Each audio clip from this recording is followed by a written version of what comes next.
Told the Blind Mage, sharing by Magical World, and today I'm doing the Disney Writer's Tag.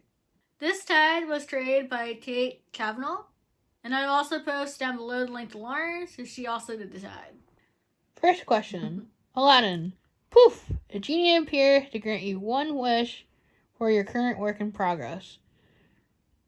To help you fix it, what do you wish for and why? So, I have a pictorial memory, which means that I see a lot of things I think about in images.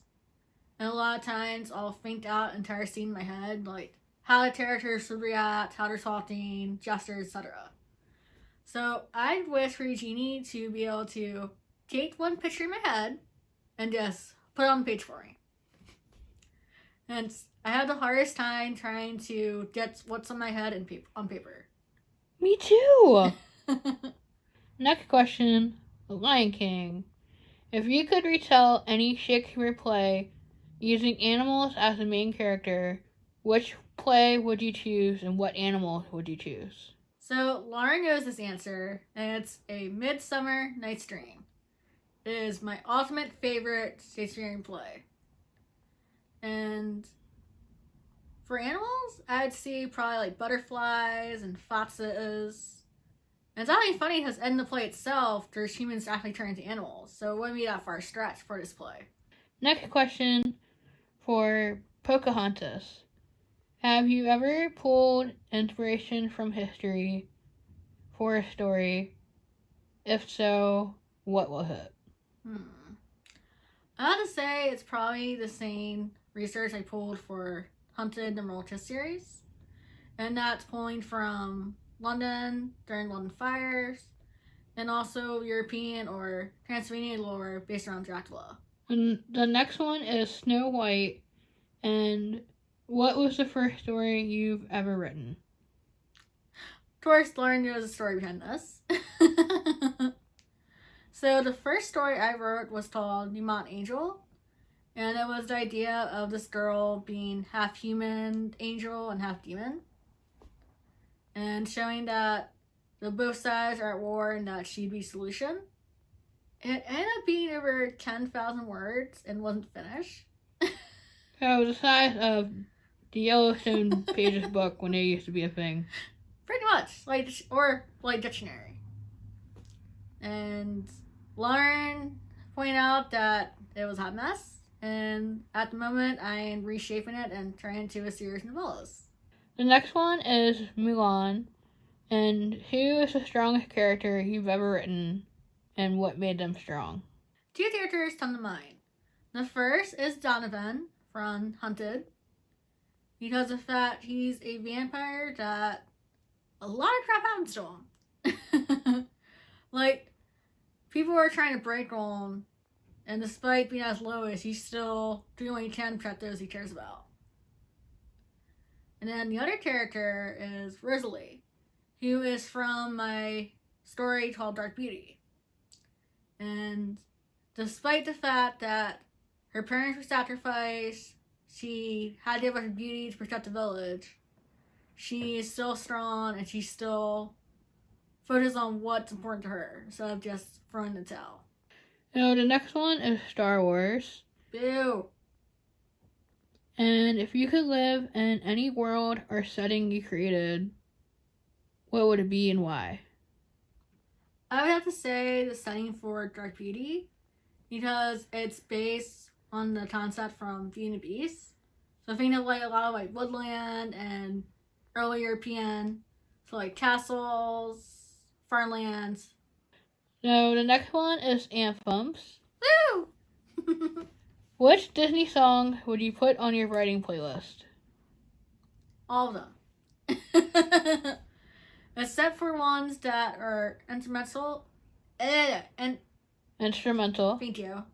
That's piece of my mind. And those that are like really sad ballads. Or like a slow waltz. Yes.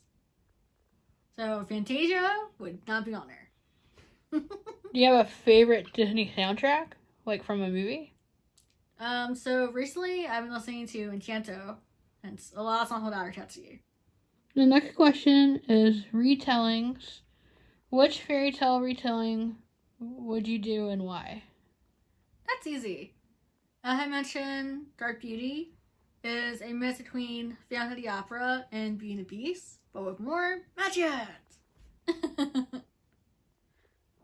And Beauty and the Beast and Phantom have always been my favorite stories, so I thought it'd be cool to write my own version to combine the two. Now the next one is Frozen. Which character have you written that was misunderstood or incorrectly interpreted as a villain? So the first one came to mind was Ari, or Ariana, as she's called in Hunted. Because of the fact in book 1, she's shown as being a powerful mage. And I know when you see someone that's really powerful magic, a lot of people fear them going to the dark side or losing control of their powers and hurting those around them. Yet she's a minor character. In Frozen, Elsa's the main character. So I was thinking of Dimitri, who is one of the main characters in The Mod Angel. Dimitri is a Nada, which is half snake, half human. And let's face it, he was not scared of snakes. Now the next one is Moana. If you were to go on an epic quest with one of your characters, and the two of you were tasked with saving the world, who would you choose and why? This is hard because a lot of my characters have, like, the... what's the word? Selfish? No. Not the antagonist, the other one. Antihero? Thank you. No, there's, like, a better word for that. Protagonist? Yes. Yay. So it's more like the personality where they don't give a damn, unless it's something personal to them. Oh, pessimistic. Oh, that's a good word. I'd have to say, if I had to pick one, it'd probably be Nathaniel. Or Nathan, he saw in Mod Angel. So he's a Dunpeel, which is half vampire. And he would say, steer the world, leave me alone, like, I want to do my thing. Instead, he seeks out those that are outcasts or emotionally starved and tries to help them. I feel like he would be a good ally. The next question is Pinocchio. What lie have you told others about your stories or your writing? I think the easiest one is because me and Lauren co-write, they think it's going to be a happy ever after. Bite me. And I'll be like, oh yeah, it's totally that genre, you should read it. And whole pages, oh god, it's so dark and gothic. Why is there so much door? Like, all but one of the characters dies. No, not all. Just the annoying ones. Sidekicks! Yay. Who has been your favorite minor character to write for, and one you wish you could give their full story to? That's easy. It'd have to be Ariana. Because she's a badass, and when I wrote her close to like tie with that, if I had magic. And it's funny is that when we were writing book 3 for Hunted, we accidentally wrote more of a side story for her. So like a spin-off novella for her. And Jet. So hopefully we can print that because it was pretty fun to write it. I think it's cool that you don't know right away that she's fae. Yeah. You kind of get the sense that like she's a witch or even like a druid. Well, I'd say she's more of a sorceress or a mage because of how powerful she is. And then you find out she's part fae, and that makes sense. Yep, part of the Unseelie Court, or Dark Fae. Yep. Yeah, that's definitely how you would react to things. Well, that was fun. Ironic that I only picked, like, from 3 stories, and we have, like, the giant scroll. I picked from the stories that are, like, more done or are actually on the table of being finished. Because there's so many more to actually choose from.